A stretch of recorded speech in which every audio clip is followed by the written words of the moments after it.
We turn now to two successive critical interventions.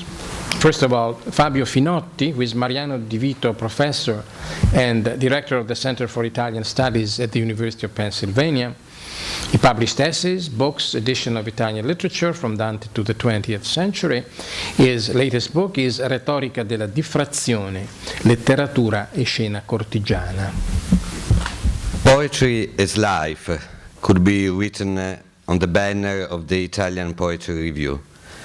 According to this assumption, poetry covers all the fields, both of life and its languages. This is not an indistinct eclecticism, but a well-defined and strong poetics. A poetics not of exclusion, but of inclusion. Poetry is a form, the form, of acceptance and consecration of life. In the current issue, a text by Cecco Angiolieri perfectly embodies this poetics. A verse, "Therefore, let love do what he likes to me." Let life do what she likes to me, poetry could say. This poetics means that it is rather difficult to compare the Italian Poetry Review with other journals. Its a real archetype is not a journal, but a library. With one difference: what libraries divide, catalog, separate, with the different shelves and collocations, the Italian Poetry Review unites and puts into contact. In particular, I think that there is a line of action, let's say a mission, that the Italian Poetry Review might have in the state. We could summarize this mission with the name of Leopardi.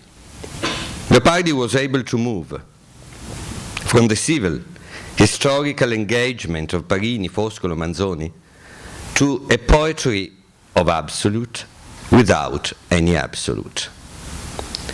He was able to open a dialogue with the always of nature, of cosmos, of the mirage, and the deserts of the soul.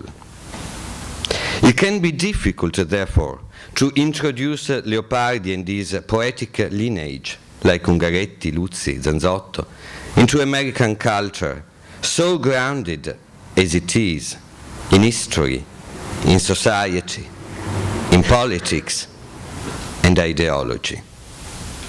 The shift from morality to ethics, from poetry to mysticism, from presence to archetype, is among the persistent characteristics of Italian poetry, and a dynamic force not only within the tradition, but within the personal evolution of many single poets. In the States, we have a deconstructive, sociological, historical, and post-historical, genderized criticism. It's more difficult in the States to imagine a criticism not so quick to reduce poetry to an historical fact and message, but willing to accept its meta-historical nature, its meta-historical time, it's a meta-historical language.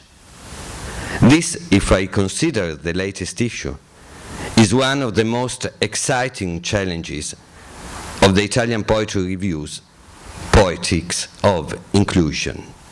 Thank you.